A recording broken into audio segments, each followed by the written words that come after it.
Inner Expeditions podcast.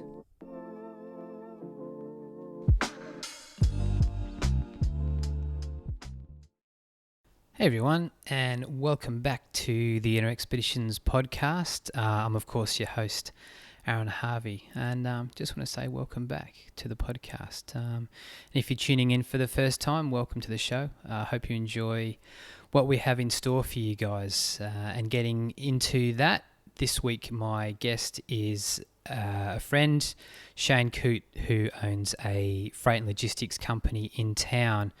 And we're going to be covering a few things along the way, like where your journey thinks you can start with a journey, and where you end up might not always be where you think it can take you. So also with that, it comes with, like, Shane's a great business owner. He's the managing director of his freight company, and just working out how you can be successful, stay humble, find those opportunities, and work hard to set yourself up for a good life, and finding that balance between working and being a good present family person as well, and making sure you're looking after everything that happens at home as well. So I really hope you enjoy this one. It's a good one. Let's have a listen and see how it goes.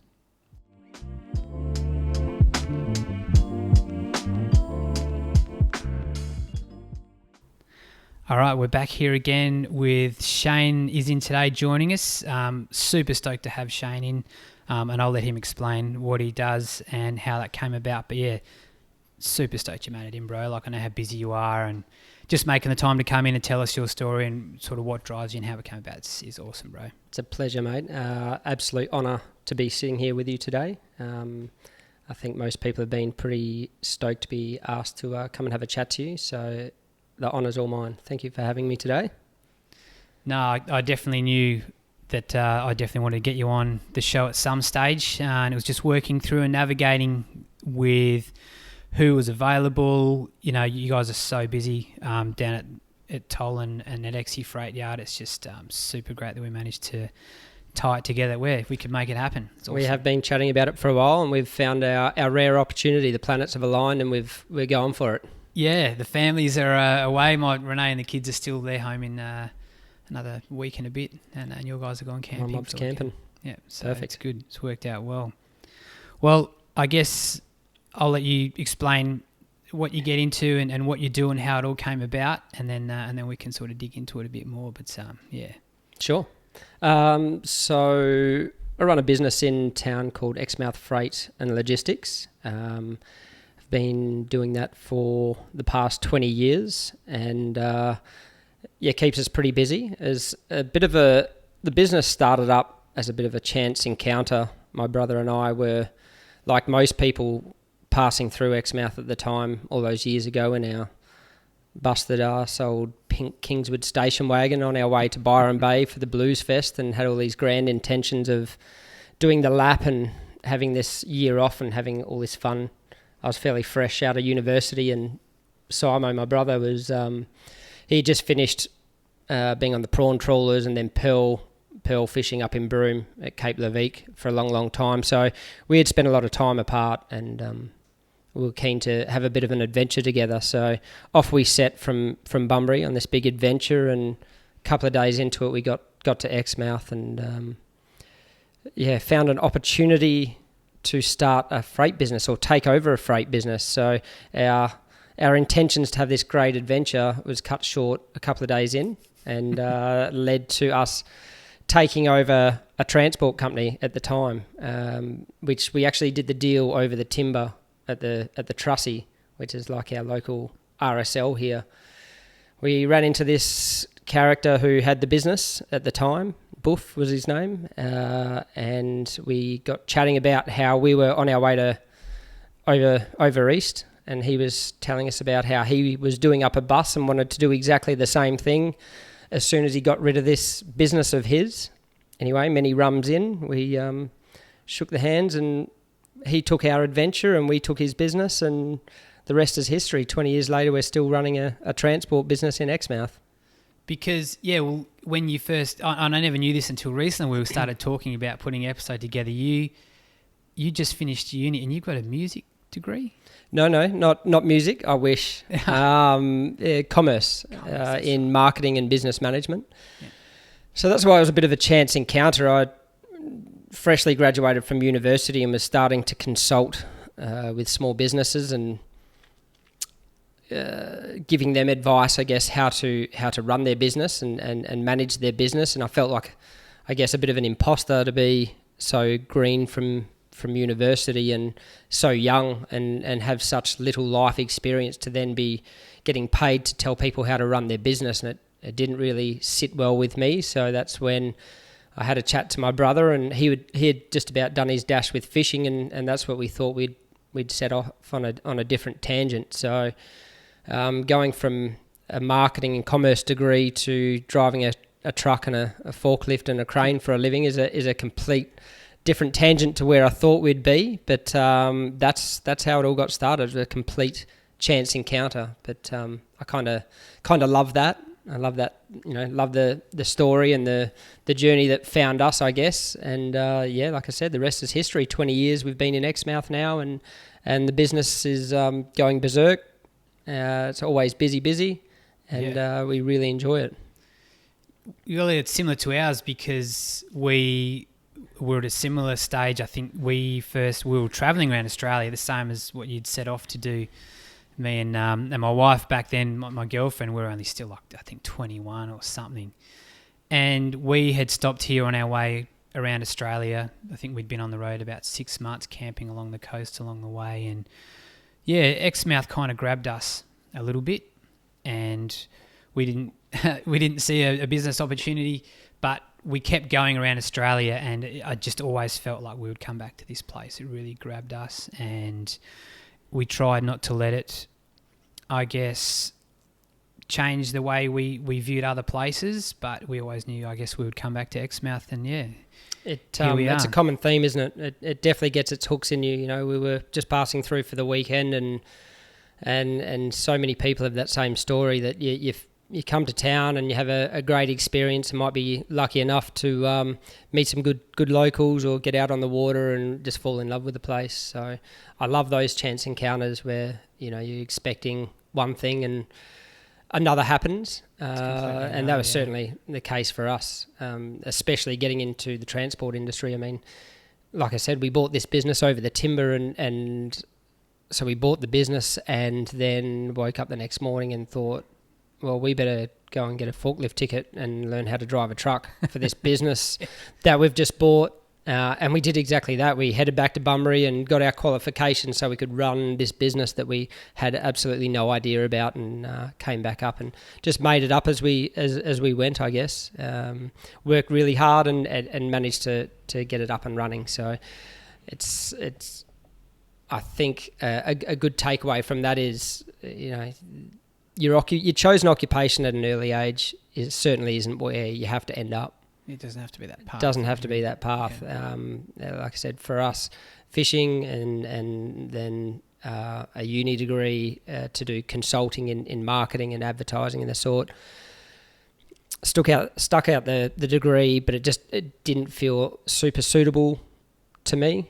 And then this encounter came up with the business, and it just felt right, being outdoors, hands-on, on the tools, driving trucks around. So that's us.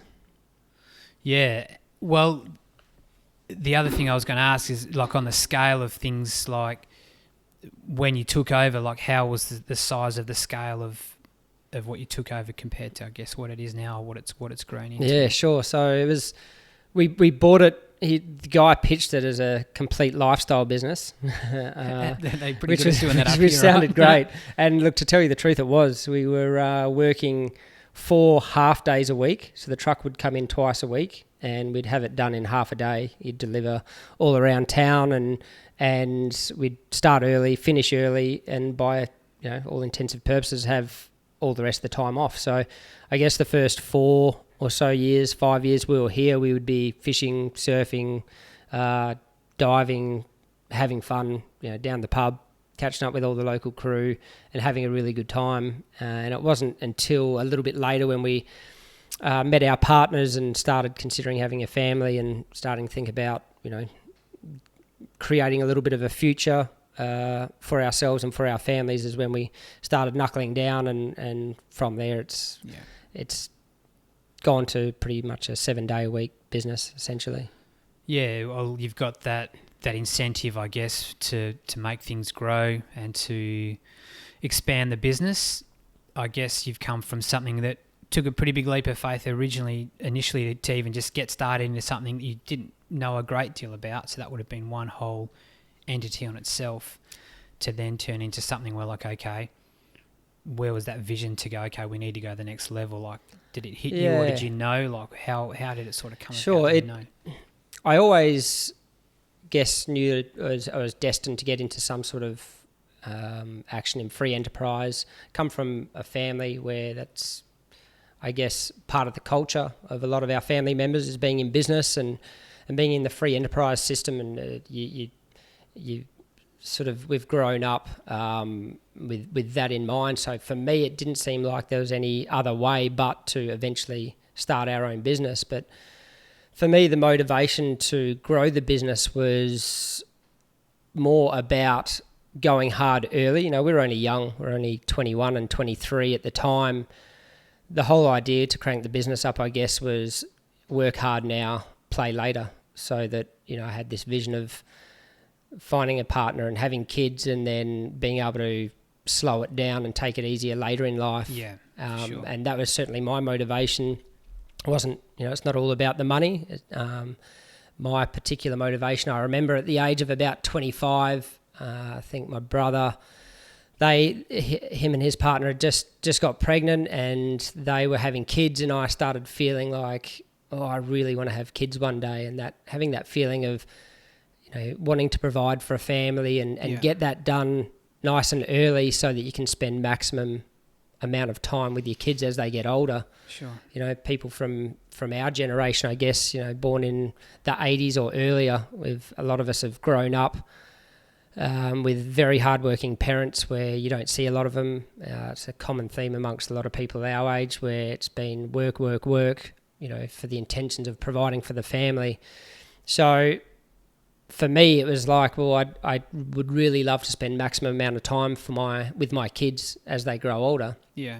So the thought of, at a young age, wanting to get in and get it done, and then be able to spend a lot of time doing whatever you want with your family earlier rather than later, was a big motivator for me. Yeah, sure. So that's, I guess, what's been the fuel for us to grow the business and push it along. And look, that's worked really well. I guess it's been taxing, and it's taken a lot of time, like any small business does. But we've pedalled pretty hard for 20 years, and now we have options where I guess we can spend a lot of time with our kids, and you know, getting to a stage where we have those freedoms.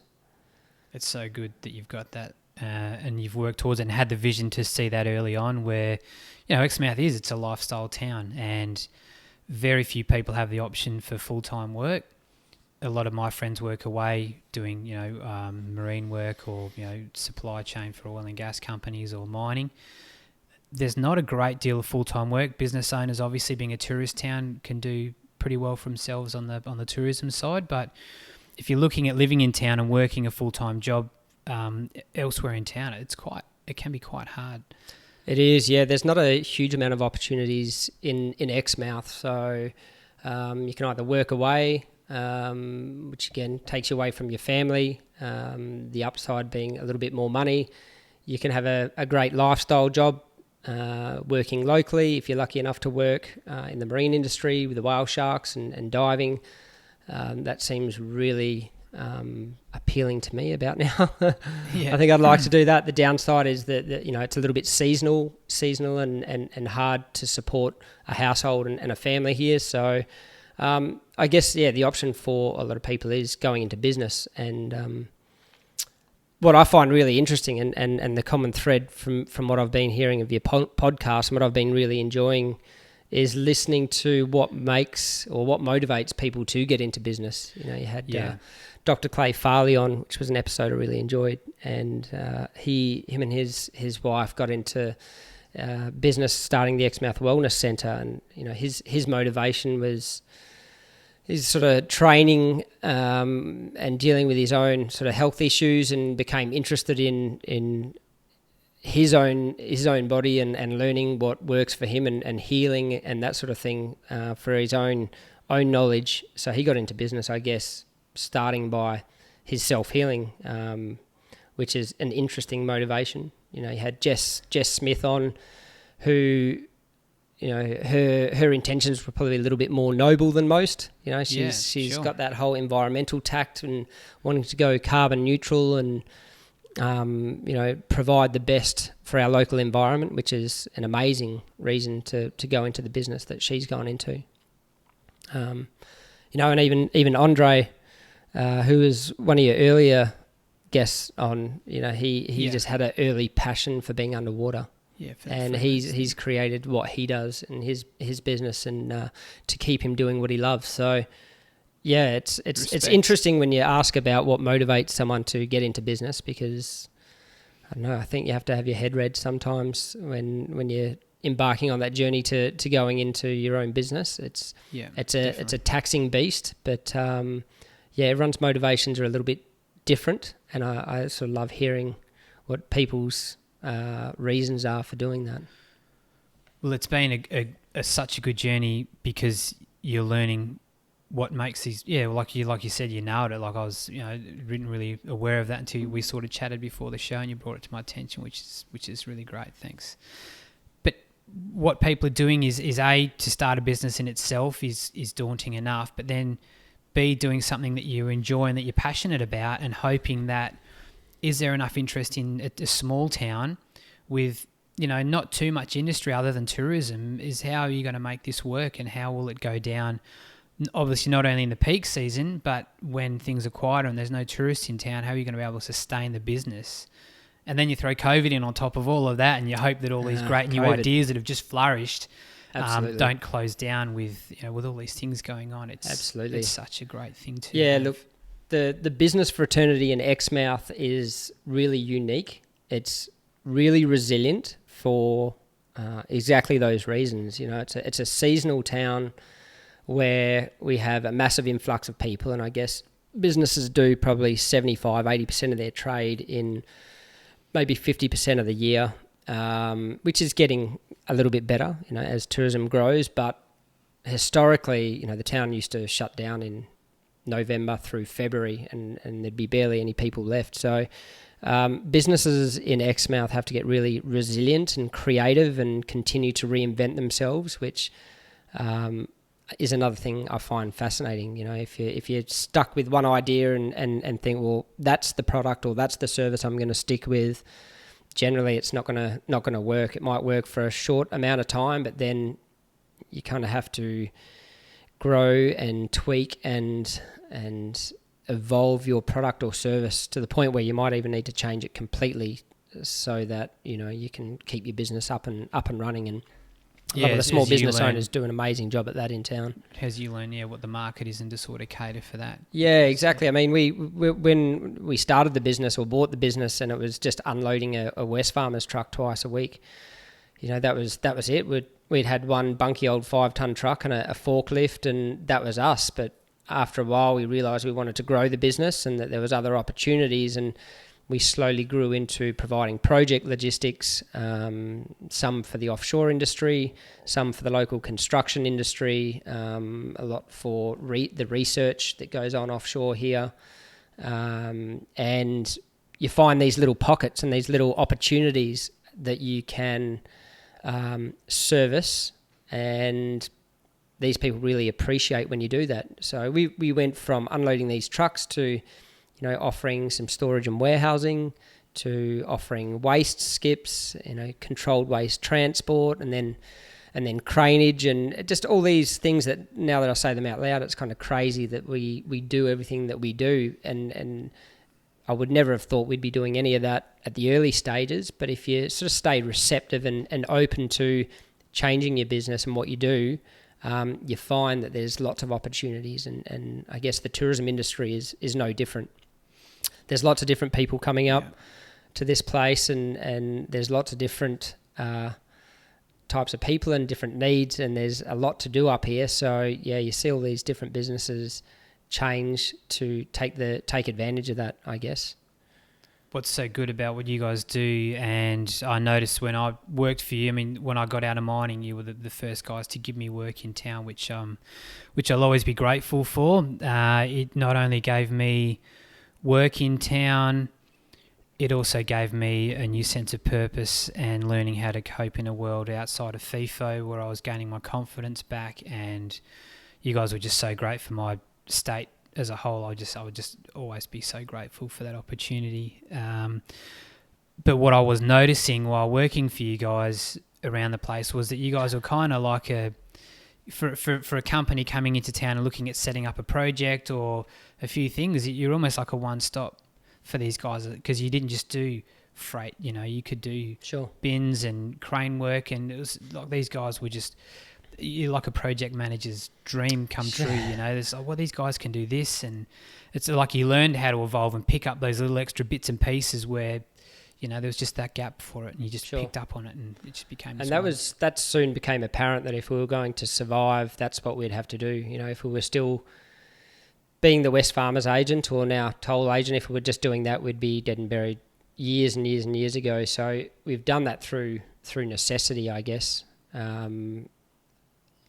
We've had to continually grow because competition keeps popping up, customers' demands keep changing, and it's really through necessity. But from my perspective, it keeps it fresh as well. Like I absolutely love our business. It's probably what makes me work a little bit too hard sometimes, much to the despair of the family and my own time with friends and family. But I truly love what I do, and I love the business that we've created, and I love all the people that I work with inside the business. We're very much like a family, but having all these new things that we take on, and we all talk about it in-house, should we do this? Should we do that?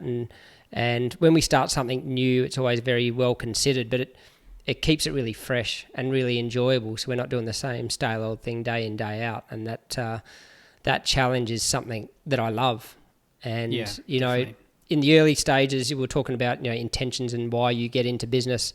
Certainly for us, or for me anyway, it was, getting ahead so we could support a family. I could spend time with the family. Later, that changes a little bit. And I guess, what's important for some people is, I guess like your self-affirmation is having ideas and seeing them through is a really important part for some people. I think it's Maslow's hierarchy of needs. I remember studying that in uni, and I'm pretty sure that was the pinnacle of what a person needs to be happy according to that theory anyway. But I don't remember all the things down below, but I remember the pinnacle being self-affirmation, and that never really made sense to me, but it has become in time made sense that, within business, it's a great vehicle for self-affirmation in that you can have an idea, you can work really hard at bringing it to life, and then seeing it succeed and come to actualization is as close to self-affirmation I think you'll get in day-to-day work. So for me, that's what's kept us in business and kept growing and kept us pushing along, is that excitement of having an idea and creating it and then putting it out there to the world is actually a really cool thing to see and experience. It's definitely something that I've noticed, and I think it's almost become a part of your brand, is that people know, and everyone around town and the people you deal with see that. And it's impressive, because you could see it'd be so easy for someone just to lose that motivation having done the same thing for 20 years or the same job, but you've learnt to recreate that job and have different avenues and different options to keep yourself fresh. And it's so impressive the way that you still go about things. You've definitely succeeded in setting out in making a great career decision and being successful, and you're secure, and you've set out to secure everything for your family, but you've just stayed so fresh with your ideas. You're energetic and you're passionate, and you still got this life about how you go about anything, and you've got time for everyone. You've you're always into whatever's happening. And when you speak to people out and about, and we go out and have drinks with friends, you're right behind everything that someone's doing, and you can't wait to see what other people are up to, and you just back people 100%. It's just so good to see that, you've got that sort of zest for everything still going when, considering you could, you don't have to have that anymore. You could kind of go, well, I've done my thing and I'm just happy to chill, and, whatever sort of everyone else does, it doesn't really affect me too much, but you just get right behind people with what they do, and you've still got that passion and drive for things. So it's really cool. Appreciate that, mate. That's a lovely thing to say, firstly, but it is, I guess it's part of being a part of a community. We've been here 20 years now, and you do fall in love with the community, and it's nice to be part of it. I guess in a small community, everyone slots in and has a purpose. You're either the butcher, the baker, or the candlestick maker. Everyone slots in and they do that or they do that. And I guess that's what keeps the batteries charged up is, our job is to, transport things around, and when there's a project on in town, to make sure it all sets up and packs down and everything's accounted for. But aside from that, being part of the community is a big part of what keeps the batteries full. We have a town full of beautiful people, and it certainly helps you stay energetic when you're part of, the kids sporting or whatever it may be. It certainly helps you want to continue doing that. I heard someone told me the other day. I really liked it. I've never heard it before, but the longer you're part of a community, the more you owe it. I've never really thought about it like that. In fact, a lot of people probably think, I've been here a long time, so I've given a lot. But I really like that perspective of the longer you've been in a community, the more you owe it. That's great. I think that's pretty cool. You've been here a long time, so make sure you give back and some, because the community supported you for so long. So make sure you support it. So, we take pride in being part of whatever's going on, and, we'll do so long as we're here.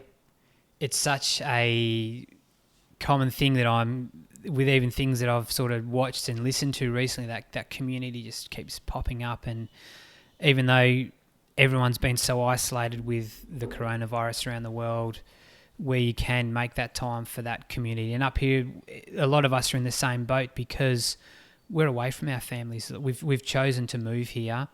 So my parents aren't in town. The kids are growing up. They don't have their grandparents here all the time. So any help we get from our friends, and because everyone's just down the road or just around the corner. People are only 10 minutes away, and having that support network is just so important for.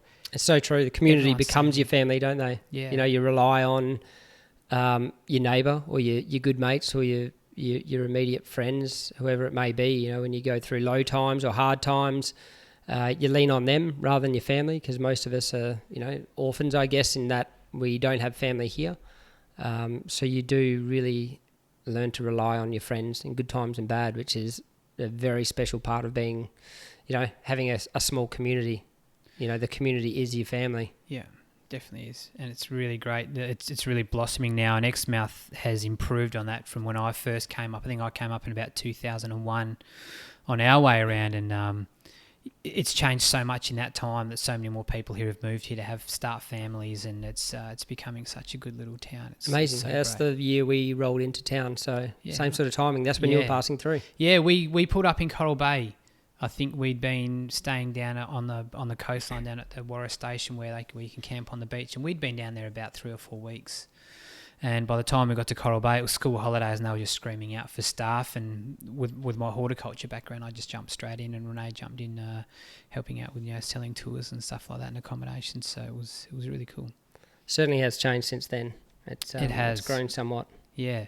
Well, before we move on, we've got a few other things that I definitely want to cover, and one of the ones just probably on the back of everything we've been talking about is your 40 under 40 award that you got. I know it's probably hard for you to talk about stuff like that, but I know it's an incredible achievement, and it's something that shows how well you did and have been doing what you were doing. Tell me a bit about that. I do hate talking about it. It's I'm actually blushing, even though it's just you and I sitting here. Look, it was a bit of an honour being nominated for the 40 under 40. It is an award that's been going around for some years. I understand. I don't actually know a lot about it, but it's just celebrating I hate the word entrepreneur. How do I say that without saying that? It's celebrating young people that get into business and give it a crack, I guess. So they choose 40 people within the state each year that have, I guess, excelled or done a pretty good job in the plight they've taken in their business. So going back, I'm not even sure what year it was now, but I got nominated and was lucky enough to be a 40 under 40 winner. I think I was 32 at the time, so about 8 years ago. Yeah, you sent through the pics, the Savo when we were talking about it. It was a pretty special time because, being up in Exmouth, you're working hard and, you're in your longs every day and you're coming home from work just completely covered in dust and, you're working long days, and then to get summoned by the city to attend this pretty flash event was pretty cool. So we peeled down there with the family, with my partner, Chantel, and we went to this awards night, and to come home with an award was pretty special. And it was right at that same time that we thought we'd roll the dice and get away from doing just transport and into offshore logistics. We just won a contract transporting all the waste hydrocarbons from Barrow Island through Exmouth and to an accredited waste facility at the time. So on the back of that, that was what got me nominated, and it was kind of confirmation that we'd gone in the right direction. The roll of the dice was paying off, and I guess it was just a little bit of a tilt of the cap to say that we'd pulled it off, and the industry that we're entering into was sort of warming up to us, and it was all working out really well. So as much as I don't like talking about that, thank you for bringing it up. It was a special time, and just that little bit of sanction that we were going in the right direction. So yeah, that was special. Well, I think it's so deserved because of the way, and we spoke about it earlier, was the way that, yes, you achieved good success, you were hitting where you were intending, the parts that you were intending to hit with your marketing and your business, but also the way great business, kicking goals, doing so well, but like you said before, just being such a part of the community, when you see you guys around town, you know exactly what to expect out of you guys. People have belief in the brand, and when you see you guys' logo around town, you know that it's getting done, and it's a part of town, and it's just such a nice thing. Like the businesses you do see around town, is that it's part of Exmouth, and you've managed to do all of that, and almost people have got this respect and admiration for the business, but at the same time, you've gone on to be so successful, which I think people can struggle with sometimes when they get successful and they really kick goals and go a certain way that they can kind of forget about. What the important things were to start with and where they started and what they rely on. Absolutely. Yeah, look, we don't actually, it's kind of funny for a marketing manager, a marketing degree under the belt. It's funny, we don't promote ourselves all that much. We're not very active with advertising, and it's quite funny. That's what my chosen career path was, and yet I do it very poorly here with our business that we're running now. But we believe that we should promote ourselves by our actions, not saying that we can do this and saying we're going to do that. We just do what we say, what we set out to do, and we treat all our customers and everyone that the business comes in contact with respect and integrity, and we stick to our guns and our core values. And I know that sounds a little bit cheesy, but excuse me, in business you need to do that just at the start, do some planning and say, well, what's really important to me? What do we want to do? And a lot of that is, for us, is integrity, sticking to your guns. And if you say you're going to do something, do it. Do right by the community, provide good value for money and exceptional customer service. And look, we really do that. Once every couple of months, or might be a couple of times a year, we stop and we'll have a chat and sort of look back at our original mission statement or business plan that we wrote and have a little chuckle about, how green we were at the time. But our initial intentions and ask ourselves, are we sticking to that? And that's a reflection process that I really love, and when you can say, well, we are still doing that and we are still staying true to what we set out to do, it's kind of a good feeling, but it pulls you back on track. Yeah, and I mean, I can see even from working for you guys and being there, it doesn't matter if someone comes in and they're picking up a delivery, like a small delivery, just an overnighter or something like that, going from a small delivery to door-to-door service to, an oil and gas or a bigger client, with stuff like that going on. Everyone is just treated the same. It's everyone's just as important as each other. Yeah, no one's above the other, and just because we're dealing with a big corporation doesn't mean they're any more important than a lady picking up a small parcel from the depot. It's all the same. Yeah. And I think in this community we're lucky to have not only our service, but there's lots of services like that we're pretty lucky to have, where the people of the community are put forward and they receive a great service, so we're pretty lucky in that regard. Well, I think we've covered that side of it. Moving on to, I think, the lifestyle side and everything that you'd sort of worked to achieve. You guys have got a great little family with Telzy, Chantel and the two boys, and you guys are starting to enjoy, like say, you're getting to that stage of your life now where you probably start, thinking about making that sort of time valuable. Absolutely. Yeah, and coming back to what I said earlier, the original motivation being that at a younger age, to be able to start taking it easier and spend maximum time with my kids and my family is still at the forefront of what it's all about, and to be getting to do that a little bit more and more now, and certainly over the next following years, is really exciting to see, that being able to eventuate. So it's the highlight of my day, I guess, coming home and spending time with my boys, and in any downtime I do have from work, hanging out with those guys and learning about the little humans they're developing into is just amazing. So I'm really looking forward to that process and teaching the kids things and just being around and knowing them as a person rather than just as your kids. Well, absolutely, and like you say, from knowing, having that thought when you probably could potentially go further and grow even more, and having that foresight to say, no, I'm happy where we're at, and this is now time to 100%. Make that effort. It's actually really difficult sometimes to exercise restraint. Any small business can become a monster, and it often leads you. It becomes bigger than the owner, and you're just forever chasing it. And there's always opportunities and there's always things to do, but you have to stop and step back and exercise some restraint to say, hey, what are we here for? What was the whole purpose of this thing to start with? And that is to give you more time and quality of life with your family. So exercising restraint in a business is tough.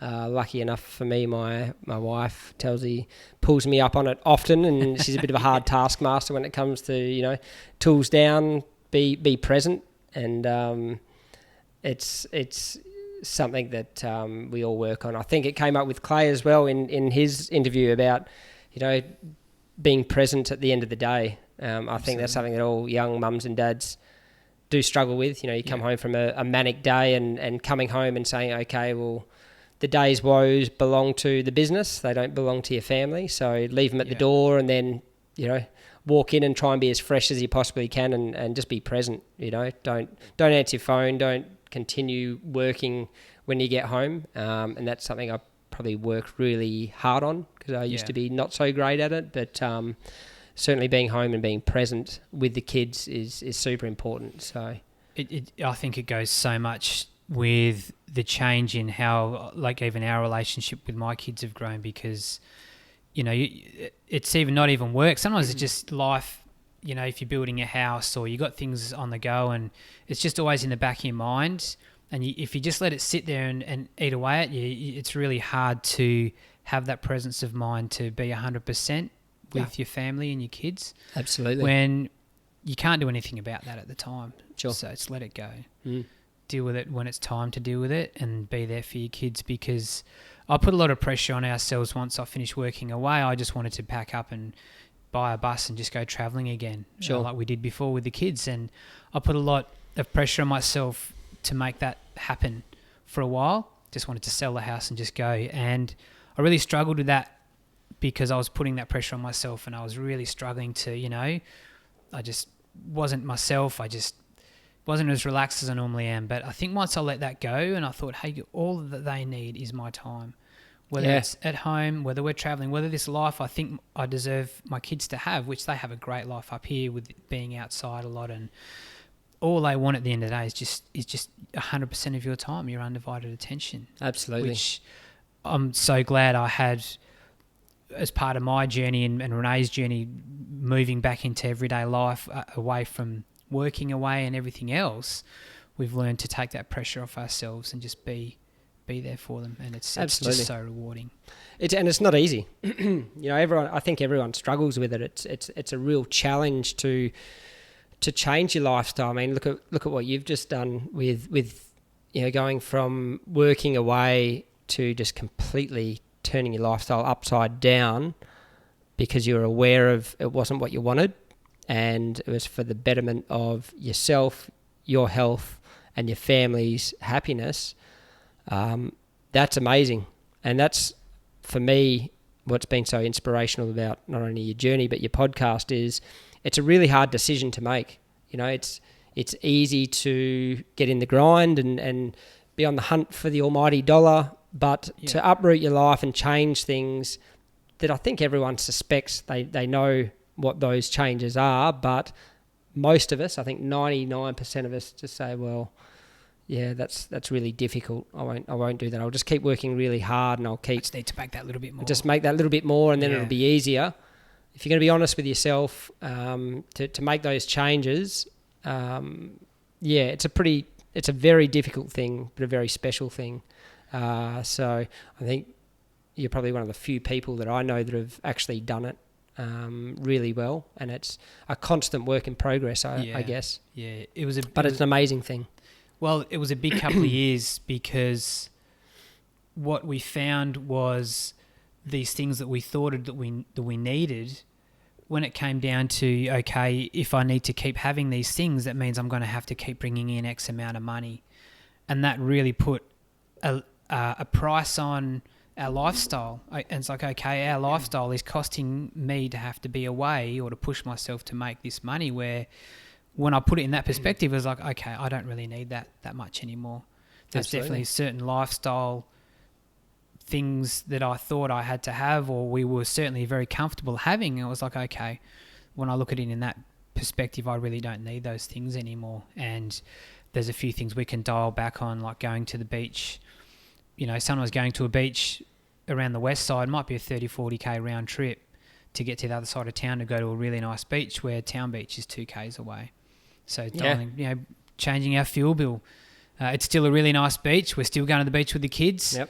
What's the difference? And a lot of things we got rid of that we thought we kind of needed, things that were costing us money, subscriptions and things for this and for things for that. Really, we learned that they weren't that important if it means that I can come home every night and have this time to be myself with my family. And I think a lot of people think it. A lot of people think about making those changes and are aware that, or if they really made some lifestyle changes, their life would be so much better, but very, very few actually then go and do it. It's so scary. Yeah. To change the way that you've always lived and the way you think things should be to, a better life, which goes against the grain and is a lot more difficult, but in the long run, so much better. Oh yeah, it's when you can really start to appreciate smaller things. Yeah. You really appreciate just the little things, just spending time together and having a cup of tea. Yeah. And, we're sitting here having a cup of peppermint tea while we're talking. It's just so great. It's delicious. You really focus on the small things and you realise that how it really doesn't take that much to be happy. Yeah.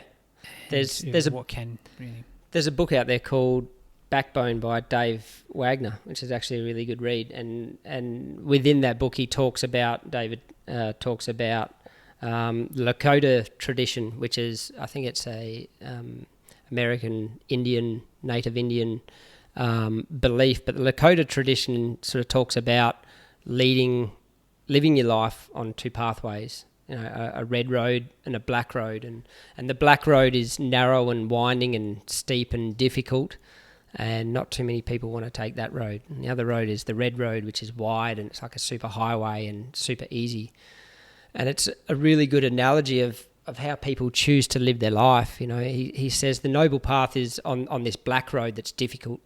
No one wants to go on there because it's really sketchy and narrow, but if you commit to it, like what you've done, it's going to be difficult and it's going to be continually difficult, but in the end, it'll take you to some amazing places. Yeah, absolutely. And it's something you can always bring yourself up on is, am I taking the black road? Am I taking the red road or the easy road? And it talks about some really amazing people that do change their life and make that decision to take the black road or the hard road and uproot their lifestyle, but for the better, for a more noble and happy lifestyle. So it's a really good read, actually, and it resonated with me today because it reminds me of you, one of the few people that have taken that hard journey and said, well, I could continue on my FIFO journey and earn good money and still have my 9 days off and whatnot, but that's not what it's all about. There's a lot more to it, a lot more to life and happiness, and I'm sure that there's so many people out there thinking, there is, but just refuse to do anything about it. So, well, I think when I speak to people sometimes, and it's amazing how many people come and we have conversations with about it, and it's been really great having people's feedback. And I'm not saying you need to throw everything caution to the wind and go and do it. I mean, some people love what they do, and it really works for some families working away, and they probably drive each other crazy when they're home together on holidays. But when people think about doing those changes, is that so many people look at it as just a wall that they have to climb straight away, just the whole thing right in front of them, when it's not like that at all. It's just little changes. It's amazing how just little changes can just snowball and just piece by piece, just, I know it's a cliched phrase, but just small steps. I mean, I had no idea when I just started just taking 10,000 steps a day what it would lead into. I had no plans of becoming a runner and doing all these things. It just happened, and I don't know how, just gained momentum, and as things start to change, you start to really pick things up in another way and allow openness for things to flow into your mind. Starting's the hardest, isn't it? Absolutely. Starting's the hardest, but as soon as you've taken that first step, everything seems that bit more achievable. And it's enough. It just has to be. It doesn't have to. You don't have to confront everything at once, which I think it can be. It can be hard to think that way. You think you've got to climb this whole tower at once. Yeah. It's terrifying, and of course it would be. That's why a lot of people would think that way, but you don't have to tackle it all at once. That's what stops us from doing great things or things that we really want to do, is it just becomes a little bit of a monumental task. So you think, I'll just shelve that for now, one day, and it's easy to put off. Yeah, one of my favourite podcasts, and I've spoken to Rich Roll before, and how certain things happen when I sort of came across his work and that, and he calls it analysis paralysis. Yep. That's where you just overthink everything so much. Yep.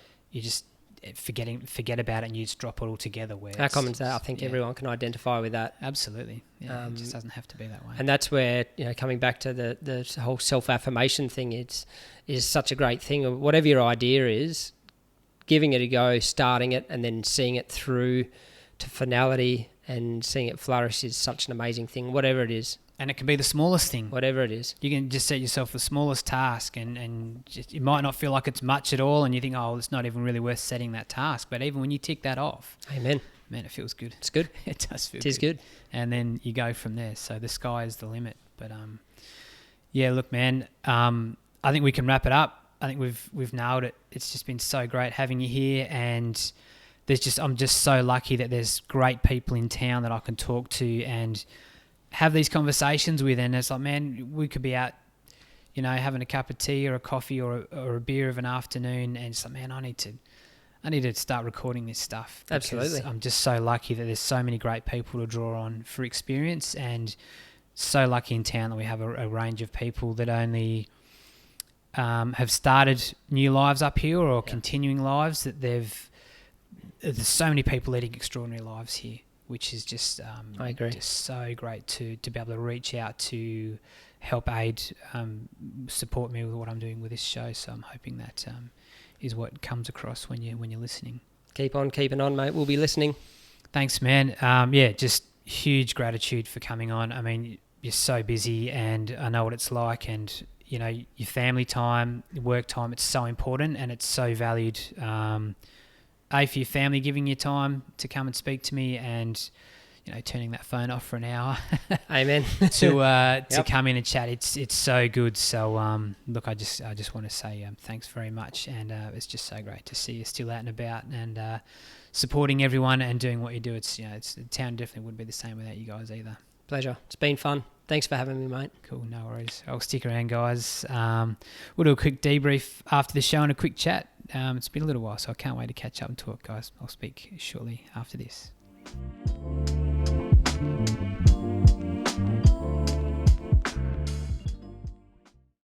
Well, there it is. Another great episode down. I hope you guys enjoyed that one. I really enjoyed having Shane in and chatting about the different paths that things can take you on. Obviously, for them, they had a big journey. Thought they were going to get around Australia and ended up moving into town and starting a business and making it work. What I really loved and the takeaways I got out of it were seeing that opportunity and the potential for something to grow and a business to really get into and make successful, but also keeping fresh and seeking other ways to find holes in the market to make the business successful, as well as keeping yourself on your toes and reinvigorated and energized to stay passionate as you journey into a businessman and also a part of the community and a husband and father and all of those sorts of things. So great balance. And I think one thing that really resonated with me that Shane brought up was just that feeling of community, which really resonates. And I feel like it's so important these days to have a community and feel like you're a part of it for that support and all the good things that come of with being in not only a small town, but even parts of bigger cities where you can have your own local sort of communities and suburbs where everyone gets behind them, whether it's something of volunteer work or community gardens and all those things which make things feel really special, and making sure you've got some good people around you. So that was one thing I really enjoyed out of that conversation. So hope you guys enjoyed it as well. I look forward to speaking to you guys again on the next episode. Thanks for joining me again, and I can't wait to speak to you all again really soon. Thanks. Bye.